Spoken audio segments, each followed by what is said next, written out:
Hello everyone and welcome back to Hiking in History.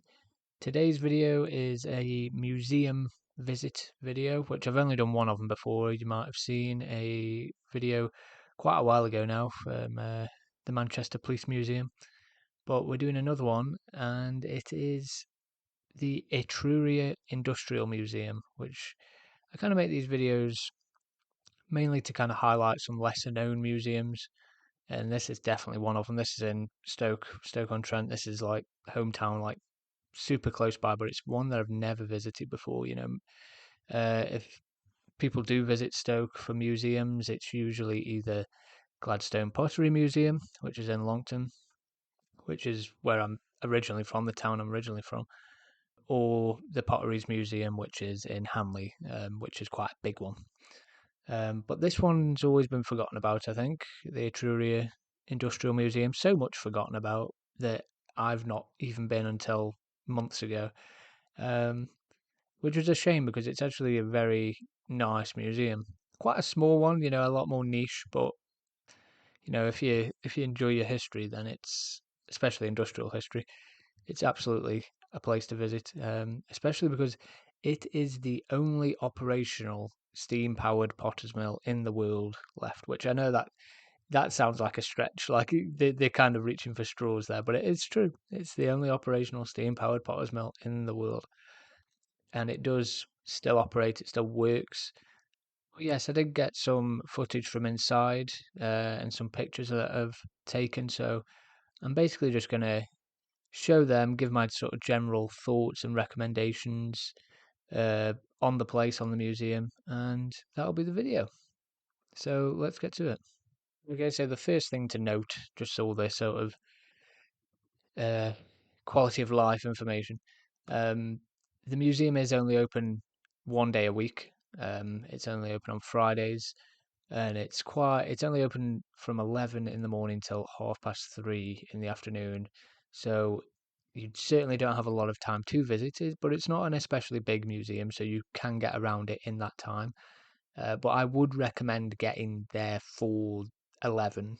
Get there for not because it's especially busy. It was very quiet when I visited, which is sad because it is a bit of a forgotten museum, run by some really friendly volunteers. But yes, it's quite a small museum. But if you do want to actually kind of read all of the information boards and speak to the people there, like 11 till 3:30, like that's a good amount of time to spend there. So I would recommend staying for um,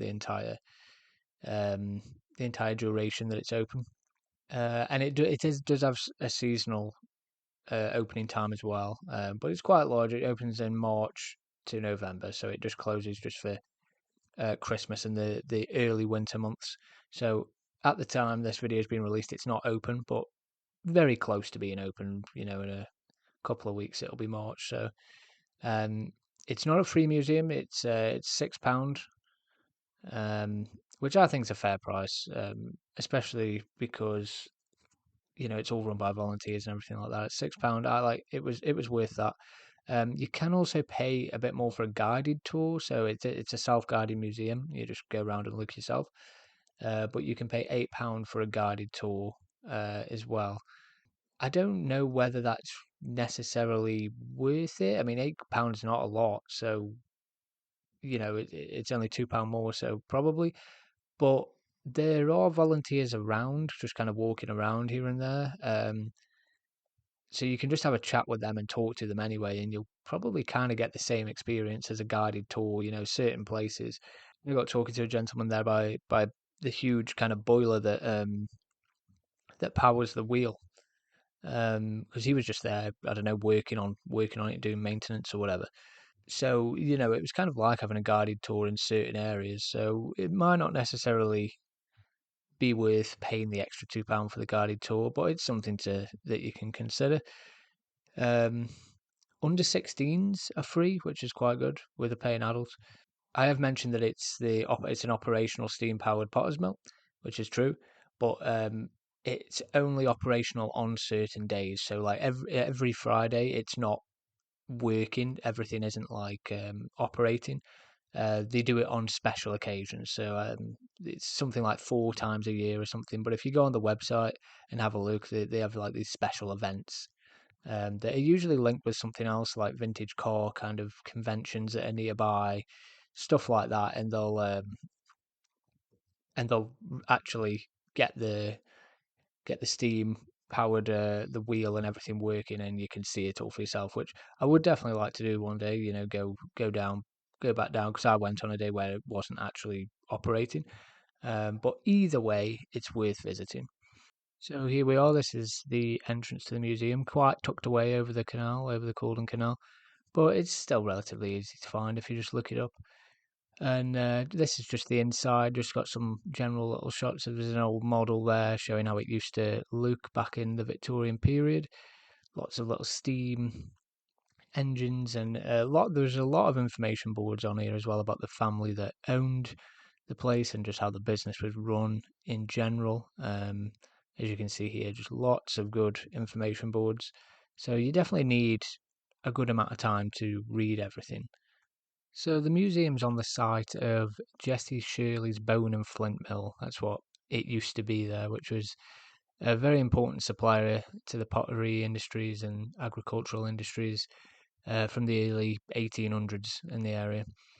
And the site, when you're there, it's located on the junction between two canals, the Trent and Mersey Canal and the Caldon Canal, which like opened in the 1770s. But it being literally right on that junction makes it a perfect like location for you know exporting to different parts of the country. It was very well linked. And as you can see, after the initial part of the museum with all the information boards, and it goes out onto the canal, and this is where all the machinery and everything is really kept. So you can see these old chimneys here, these all original, right on the canal. And you can just walk into them. You can just go into them, and the information is very good. You can learn all about how, because it's all to do with bones. You know, it was the innovation of using bone china. You know, making bone china, grinding up the bones, and how it, prevented. It was like a health and safety kind of innovation as well. So it prevented people in the pottery industry getting potter's rot because it created less dust and all that kind of stuff. You see here, the engine room. I think this was called. It might have been. Or not the no, it wasn't the engine. It might have been the crusher room, something like that. It was like crusher or gears. As you can see here, it's really impressive. Like how this stuff all works. This once they fire it up every 3 or 4 times a year, all of this stuff still works. Um, and when you're in these rooms, what's really nice is that there's like an audio guide almost when you enter these rooms. Like there's a sound system set up, so when once you enter, like audio things start playing, which tell you all about each room and what they were used for, all that good stuff. But yeah, it was almost deserted when I was there. There was only a few people.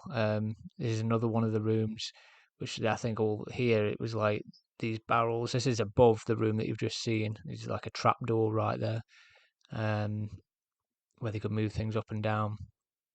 And yeah, all this mixed all the chemicals in the bones and everything, all the clay, everything all mixed together in these huge drums.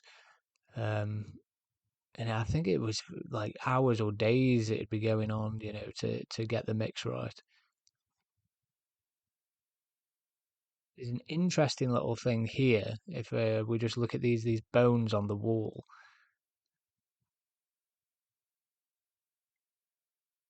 yeah, a really unique thing that you wouldn't imagine finding here, which I thought was super interesting.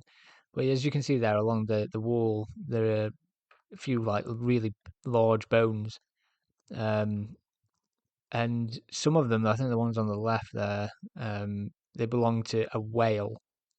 A whale. So like, why on earth are they here?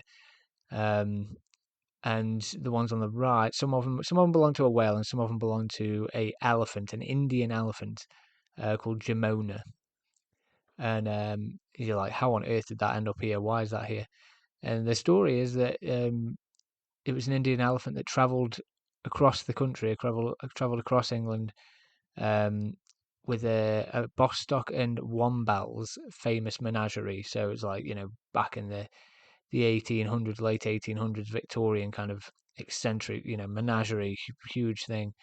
Um, and she was in Hanley at this time. It was October 1898. She was in Hanley, and the elephant ate some poisonous leaves from a yew tree on Glass Street in Hanley. And unfortunately, very sadly, she died. The elephant died from eating these poisonous leaves. Um, and her bones were sent for grinding in the actual in the mill, because it's like, hey, well, we might as well recycle. We might as well use. We've got this elephant that's died. We use bones all the time, so these are going to be some massive bones. Let's use the elephants. So they took the dead elephant down to the mill, Shirley's mill, and for grinding the bones. But some of the bones were rescued by the workers and put up on the wall as display, and they've been there ever since. So most of the elephant was ground up, all the bones, but the workers decided that they'd save a few, and they put them on display there, which I thought was such a cool little story and so unusual. Now this is the engine room. I was mistaken earlier. This is the engine room. So this huge, absolutely massive Victorian wheel, still working it on those. A few times a year they will get the engine pumping on that, and it rotates, and that must be a pretty fantastic spectacle to see. Here, the engine, as you can see right there. That was the bloke. I can't remember his name, but he was a lovely bloke that was talking to us and a few people that were there. But it must get incredibly hot in there. And as you can see, it's right on the canal, on the junction. It all splits off with all the chimneys and everything still intact. All the equipment still working. All original stuff. A real kind of hidden gem in Stoke-on-Trent. No one ever talks about it. I'd heard of it, but never really went to it ever. So it's definitely somewhere that, if you're in the area, you should check out, and support the museum, because it certainly is less well known and not that many people go to it. So yeah, it's definitely somewhere I would recommend for a small little day trip. It was a lot of fun. And it's also somewhere I want to return to, not maybe to the museum specifically, but just the area surrounding the museum. There is so much history there that piqued my interest when I visited the museum, that I'd like to research more and maybe do a kind of walk around, because it's so easy for me to get to now. It's so close by. That yes, even if you do, you can just visit the museum, but just around the museum as well, the canals and some of the surrounding parklands and stuff. There's some significant, interesting history there, industrial history. So expect to see possibly more videos around this area, and including the Jesse Shirley's bone mill as well. So that's going to be it for this video, really, this museum recommendation video. Hopefully it's piqued your interest and maybe somewhere you could possibly visit.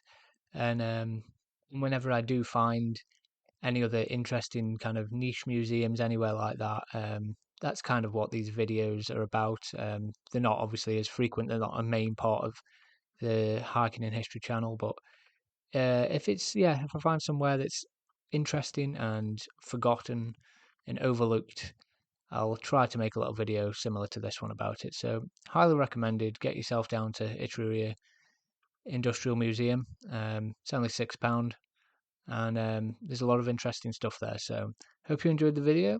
Like and subscribe as usual for more stuff, more hiking videos, more history videos, all the stuff that I usually end up making. And I will see you in whatever the next video will be. Bye.